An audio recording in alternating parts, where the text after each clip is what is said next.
All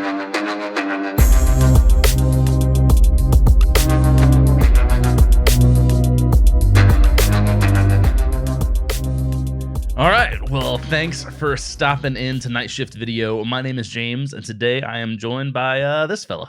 Danny. Yeah, Danny, how you doing tonight? I'm doing super fantastic. Thank you for asking me that. You How were are you doing doing? super fantastic last time you were here. Whoa, it's nothing like consistency. Positivity is the key to longevity. That's what they say. That's what they say. Mhm. So tonight I have a topic, and it's a big topic, but it's just something that I've been thinking about lately. So I picked up that guy over there, Horrified, the Universal Monsters board game. I picked that up, and if you look at the art on that thing, I looked at it a minute ago. is really good. Very good. It's very really classic, cool. pretty sick. You can show it to the people. Quite Yeah, wonderful. it's great looking artwork, and it just got me thinking about Universal Monsters. Yeah, and there's been a lot of ups and downs with the Universal Monsters, and so I have a couple thoughts that I kind of want to talk about. First of all, have you seen much? I think you got like a Blu-ray set for a birthday or something. I did. I got Christmas. all of the classic ones on, I think, a single Blu-ray or DVD series. I haven't gotten through all of them since I got that, but Be honest, have you watched any of them? I have. Nice. I remember catching them on cable when I was in junior high or high Be honest, school. have you watched any of the DVD that you got? No. Not yet. Not Great. yet. Fantastic. Yeah. It's cool to own, though. Yes. And I do want to go back through it because it is, that is the seemingly baseline of where a lot of things kind of got their classicness from. And we're actually going to Universal Studios this year. And so they still play on that pretty hard down there. Mm-hmm. And so it's like, well, what better time than now? What better time than now? All right. So we know the general, the big hitters of the Universal Monsters. We got your Frankenstein. We got your Dracula's. Wolfmans. Mm-hmm. Your mummies. Mm-hmm. Mm-hmm. We got your Creature from the Black Lagoons. Bride of Frankenstein. Bride of Frankenstein. I mean, sometimes we lump H.G. Wells' Invisible Man in there. Yes. I think that one is on the yeah, DVD he's a collection. Universal thing. Mm-hmm. So there's a couple things. First of all, what they consider to be the first Universal monster movie was in 1923. Okay. And it was The Hunchback of Notre Dame. Oh, I never would have Notre Dame. Never ever would have guessed that one. Interesting, right? But Lon Chaney was the Hunchback. Uh-huh. And he kind of Lon Chaney was one of the actors that was in a lot of these, and he kind of kickstarted the whole thing. Mm-hmm. And next up in 1925, we had Phantom of the Opera, also considered one of the OG Universal monsters. Again, I don't know if I could have told you that. Nope. Well, these are the 20s ones, so this was early. Yeah. And then it kind of the more, the Draculas, the Frankensteins, they kind of come a little later in the 30s. Gotcha. But a couple other ones that came out in the 20s, we had The Cat and the Canary, which I've never even heard of. Mm-hmm. But then we had The Man Who Laughs, which I have heard of because that was the original inspiration for the Joker. Okay. Mm-hmm. I feel like I have some Twitter of a memory from that in my back of my mind, but it must be because of some relation to the Joker. Oh yeah, definitely is. And I think there was a Batman storyline too. Something about Man Who Laughs or the Bat Who Laughs or something like that. You know what I mean? Yeah. They kind of did a play on it. So, which also kind of brings us full circle. We talked about in our 2019 episode. Mm-hmm. We didn't watch the Joker this year. A lot of people are talking about the Joker. It kind of sort of isn't horror, but I've heard that it's psychological. I've heard that there are also some pretty gruesome parts in it. So yeah, I actually watched it last night. Oh, you did watch it last night? I watched it last night with Shelly. Yeah. I still don't know if I would put it in the horror realm, but it was very creepy and was very grounded. It was not comic booky. Yeah. By any means. Which I would say would that kind of completes our through line, is that, the through line is that the man who laughs inspired the Joker, and now the Joker has his own movie, and it's kind of sort of almost a horror movie. Circle of life. There you go. So yeah, in the 30s is whenever we get the big one. So I would like to discuss who we think is the best of the iconic Universal monsters. Okay. Do you have a criteria or just purely opinion? A couple. I have a couple different criterias. I want to do monster fights, but we'll do that one later. Like, who do we think would win? You know what I mean? Got it. But before we get to that, just like, which one's the best one? Got it. In my opinion. Yeah. Just right off the bat. Which one's the best one? It's the Wolfman. The Wolfman. Yeah. The Wolfman, I think, was a little later. Yep. I couldn't tell you where he comes in the series, but he is the best one. Why is he the best one? He came out in 1941. Yep. It's, if we're talking monster fights, if we're talking what I thought was, what I think of when I think Universal monsters, it is always first the Wolfman. I don't know why. Really? I have seen the movie again a long, long time ago. That's interesting. I've definitely seen the movie, but if you're going to stack him up against the rest, he is the one for me. That's interesting. That's my number one. I just think that, like, I think the Invisible Man is probably the coolest one. Because, he's a different kind of monster. He's kind of suave, He's not like a monster. Yeah. But, and I've also liked a ton of other things that were based off of H.G. Wells' Invisible Man story. I think there was a comic book called, Mr. Nobody or something. Okay. That was basically a ripoff of that. Most of that stuff is public domain. Dracula, Frankenstein, everything, so pretty much anybody can pull from it and make their own, version. Yeah. But I don't know, maybe it's, it wasn't even the first one released. It was the second, I guess, is Frankenstein. And I just feel like Frankenstein's the king of monsters. Yeah. He is large and in charge, and I definitely would probably have ranked him 2 or 3. Yeah. But definitely. Yeah. He is what you think of when you think of Halloween. I remember when I was a kid, the thing I wanted to be more than anything else was Frankenstein. I wanted the stupid plastic bolts inside my neck. And by the way, we're not playing the stupid head. Frankenstein's monster bullshit. I don't care. You know. The scientist. You wanted to be the scientist for Halloween. Conversely, though, yeah, on that, I think the worst Universal monster, Bride of Frankenstein. Bride of Frankenstein? I don't know. She's kind of cool. She's got her own. Cool. I think she has her own thing going for her. Yeah, kind of. But it's kind of like the sequel to Frankenstein, and yeah. It's like Bride of Chucky. It's like, the best part of Bride of Frankenstein is there is a shot of while they're building Bride of Frankenstein. Frankenstein's in the graveyard or something, or standing outside smoking a cigarette. Kind of like a 1940s dad waiting for his kid to be born. That's hilarious. I don't remember. It's really funny. I'm gonna have to look that up. That's really funny. So yeah, I don't know. Frankenstein to me has just always kind of been king of the monsters. So if you could, well, let's move on to our monster fights then. Yeah. So wait, before I do that, okay. I think Frankenstein's king of the monsters, but if I'm going with personal preference favorite, I still think that's different than who I think is the most iconic or the best or whatever. Okay.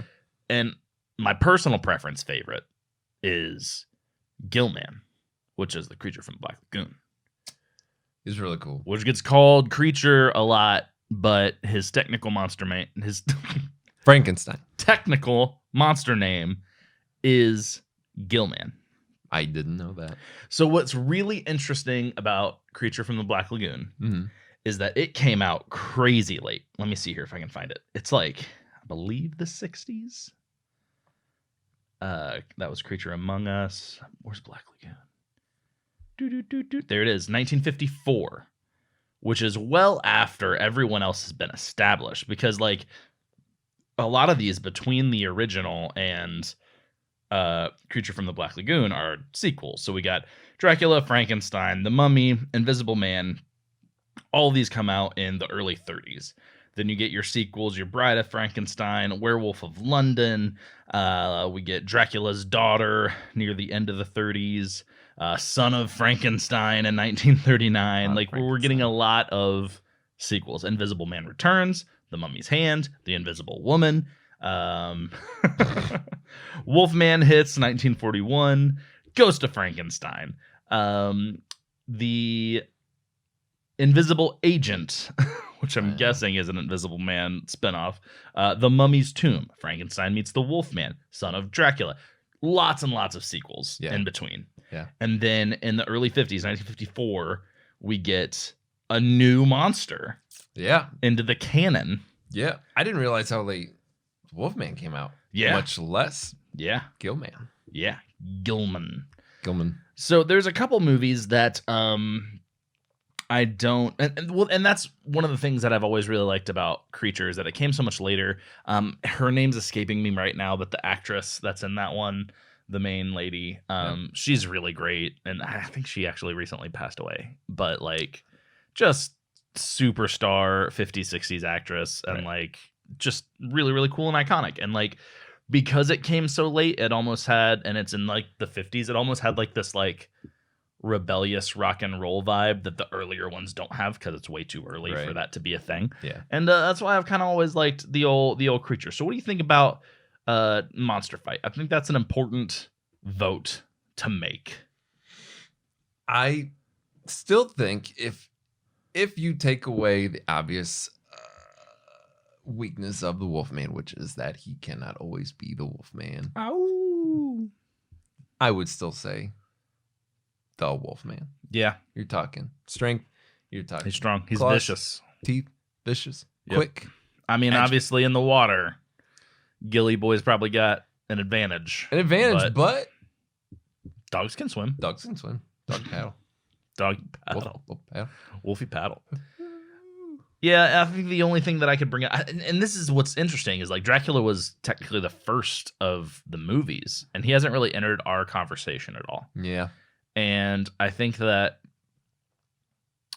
I guess he probably is the real king of monsters, even though I called Frankenstein, to me seems like the king, but like Dracula was first. He definitely has the most amount of money. Sure. He's probably technically the most powerful. Yeah, you got all your different vampire spin-off movies. Why don't we love Dracula? I know I said Bride of Frankenstein was my least favorite. As far as like, I don't consider her a main. She's not a main runner. Right. She's on the cover of that game, but that's because we live in 2020 now, and you know she's got a look that's you can't not put a woman in there. Like then it's just bad. There's that. It's just bad. It's not a good look for anybody. But Dracula to me which is a good thing. Diverse representation is a good thing. I don't want that to come across as like, oh man, gotta put a woman in there. Like, no, like, yes, give us more woman monsters. This is great. Give us monsters of every gender. I don't care. Like, this is fantastic. Equal opportunity. Dracula is the Superman of the Universal monsters to me. Yeah, I think that's a good way to put it. He's in your face. He is like the unspoken leader. Right. He has all of the power. Did you see Monster Squad in the 80s? No. He's kind of leader in Monster Squad. Yeah. This game is basically the story of Monster Squad, where like all the monsters are coming out, and you have to like put them down. That was Monster Squad. Monster Squad was like Universal Monsters plus the Goonies. It was a bunch of kids fighting all the old Universal monsters. It's amazing. Gotcha. It's great. And Dracula's in charge. Dracula's in charge. Dracula's always in charge. Yep. So I think he's bottom of the barrel. Yeah. I get that. I get that. And I consider the OGs. And I'm kind of there too. Okay. This is a weird thing. The Universal Monster universe actually has like very distinct cutoffs and like eras. So we had like the 20s, the 30s, the 40s, and that's like the OG era. Okay. And then we get into the remake era, which includes a Dracula movie that came out in 79, which I don't know if I know anything about that. And then there is a 1999, The Mummy. Yes. Which, with Brendan Fraser. I love that movie. I love that movie. Those movies, including The Scorpion King, The Mummy, The Mummy Returns, and Scorpion King, are Universal monster movies. Yes. They're made by Universal. Yeah. It's their property. They, for whatever reason, out of all of their monsters, The Mummy stuck. Yep. In our late 90s, early 2000s psyche. And then again in the later 2000s with that. We'll get there. We'll get there. Oh, we'll get sorry. there. We'll get there. So the remake era, we have Dracula in 79, The Mummy in 99, then we have The Mummy Returns in 2001, and then boom, bang, boom, Scorpion King 2002. Yes. Which, like, maybe The Mummy, but The Mummy Returns and Scorpion King, especially Scorpion King, share zero DNA with The Mummy. Yeah. And so, like, just to think that, like, that's a new, it technically still is a new iteration of this old thing is kind of sad, right? Yeah. I don't hate that they went for it and it looked terrible, but I didn't completely dislike the idea of it, I guess. 2004 movie that was part of the Universal Monster series. Van Helsing. Oh. The Hugh Jackman Van Helsing. Oh. Is a Universal movie. Is Van Helsing in the older lineup of Universal, or is that? Oh, he didn't. I think he may have had his own movie. I don't remember. Van Helsing is always in Dracula movies. Oh, okay. Van Helsing never really had his own standalone anything. He may have, but Van Helsing is in the actual Dracula novel. Gotcha. Yeah, he is Dracula's, arch nemesis. Got it. He is. I was gonna say he's Dracula's Batman, which would make Dracula the Joker. But Dracula kind of is Batman, so I guess Van Helsing's the Joker. It feels weird coming out of your mouth, but I see what you mean. But I don't think in very many novelizations is he quite as like Vampire Hunter D as he is in the Hugh Jackman edition. I believe that brought a whole new, like, oh, this isn't just a guy who tries to kill Dracula. This is a guy who, like, this is a monster hunter and like has all these crazy gadgets and like that kind of added new life to the character, I believe. Sure. I think before he was literally just a guy who like found out Dracula was a monster and is like, oh shit, we got to kill this dude.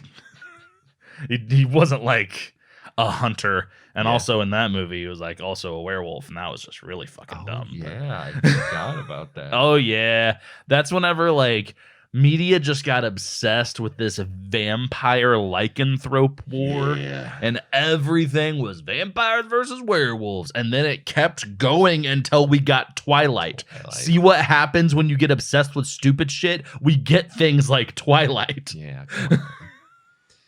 That is pretty sad. That's pretty sad. I like Twilight better, the vampire versus werewolves things, more than the underworld thing where they're weird. Become the same thing. I don't know. They're real weird and underworld, that's for sure. Yep. The first movie was kind of cool. Is underworld part of the Universal? It's not. Wow, it's not at all. Oh, never would have guessed. Right.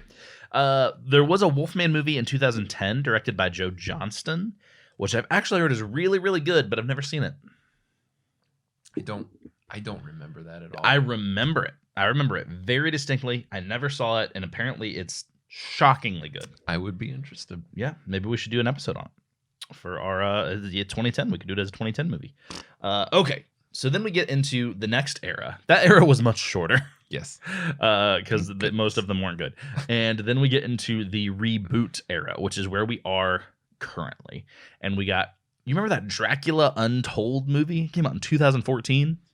It looked awful. Yeah. And I didn't see it, and I don't think anybody else did either. I definitely didn't see it. And then we get the biggest disappointment in maybe the history of disappointments from major movie production studios. We get The Mummy 2017. Oh, I didn't see it. With Tom Cruise. I didn't see it because it looked horrendous. It looked... But they were building it up.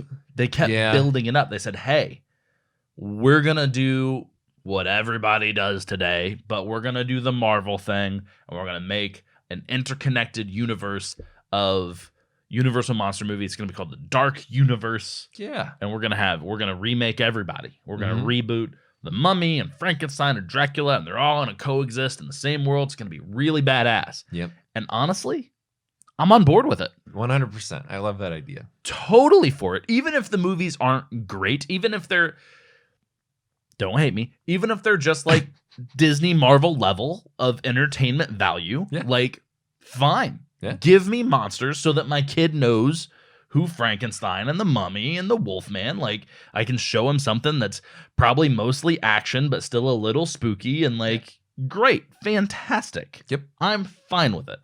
But this movie, it didn't do so hot. It's just a bunch of garbage. I was reading a thing earlier. It was this article about all of these major actors who basically we were talking about it with Star Wars. Okay. There's certain actors who basically just kind of they have enough star power they can walk in and just kind of call their own shots. So for Star Wars, those that don't know, Samuel L. Jackson played Mace Windu, and there's the fight scene where all the Jedis are fighting, and like everybody's holding blue and green lightsabers, and one of his lightsaber was either blue or green, and he was like, you know what? I think my character should stand out a little bit more. George Lucas, you should just give me a purple lightsaber. No Jedi before it had a purple lightsaber. There was like reasons in the lore for Jedi lightsaber colors. Yep. And they said, you know what? Samuel L. Jackson asked for it, so sure. He gets it. Just so he doesn't get pissed off and give bad reviews in the movie because he didn't get his purple lightsaber. We'll just give him what he wants, keep him happy. Yep. It's fine. Yep. And now we have purple lightsabers. I'm not against purple lightsabers. I'm just saying these actors are able to flex their muscles and do whatever they want with films. Right. Apparently that happened with the 2017 Mummy movie when Tom Cruise got on board. Cruise, okay. And he basically came in and said, nope, my face isn't in the movie enough, so I need way more screen time. That's fair. There's not enough action. It basically needs to be a Mission Impossible movie. Yeah, you can keep a mummy in it, but it's Mission Impossible 9. Yeah. The Mummy. It's got to be impossible, right? What's more impossible than a mammy? And they're just like, yeah, sure. Dump trucks of money at your front door and let you ruin this movie, which could have been good and could have been the start of something beautiful. Yeah. But you know what? Maybe it's a good thing. Because that movie was so god-awful. Yep. They've completely abandoned the idea. Oh, that was going to be my next question for you. They're not, it's just, it did so bad they said, forget it. They're done. And so what happened instead is Jason Blum from Blumhouse or Blumhouse. I'm not sure how it's pronounced. But he's the same. So they're the same place. He's the guy. They're the place that did the Halloween reboot. But they're also just a huge horror production company. They produce tons of horror movies. And so now Universal's in touch with that guy. Okay. And he's kind of helping fix it. Like, we're not, but they said no more interconnected universe. We're still going to use the Universal properties, but they're all going to be standalone films. Okay. Yeah. That's how the Marvel movies were at first, too. So we'll see what happens there. We have and then they got Paul Feig, I think it's actually how it's pronounced, to direct and write some of those. And I can click his name right here. I already looked up what he did before, but I forget. Oh, he's the guy that created Freaks and Geeks. He directed a lot of episodes of Arrested Development, Weeds, Mad Men, 30 Rock. He's the guy that did Bridesmaids, the 2016 Ghostbusters movie, some of that stuff. Okay. Yeah. All right. Yeah, he's been around the block quite a bit. He also directed some U.S. versions of The Office, some of the U.S. version of The Office episodes. That's why I know him really well. I like that show. Yeah, you like that show. Yeah, you and every other millennial. So yeah, I mean, that's kind of where we're at with Universal right now. I really hope for something better. I would not be opposed to a show. Just a standalone show per creature? Maybe not. Maybe one creature needs a show, you know? But like, even so, even if you just chose one at random, like, I'd get down on a Wolfman show. I mean, they just did the Dracula like miniseries on Netflix. It's not necessarily connected to the Universal, but yeah, I haven't watched it, but I want to get around to it. People say it's pretty good. I would mind if they did a show, but I would like kind of like a Castle Rock kind of deal, where they kind of build the Universal world. See, and they can tell some side whatever plots, and then mix in your monsters as you will. And yeah, I've kind of had this idea for a while of taking these specifically horror and monster-y public domain characters to like create a narrative with them in some kind of different setting. Because I'm a huge fan of Fables, the comic book that does that same thing, but with like folklore and nursery rhyme and Grimm's brothers characters and all that stuff. But they don't really have like Dracula in there. Yeah. So like to do the same thing with like Dracula and Frankenstein, the Wolfman, and like that could be really, really cool. Could be really cool. It could be really, really cool. Really great ideas. Yeah. So steal my idea. Somebody make that thing, because I can't make things. I just take the stuff that I like and then mash it together and hope that it looks different enough that you think it's a new thing.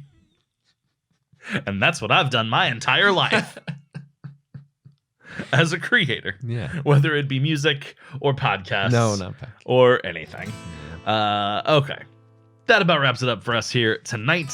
For Night Shift Video, my name is James, and this guy, I'm Danny.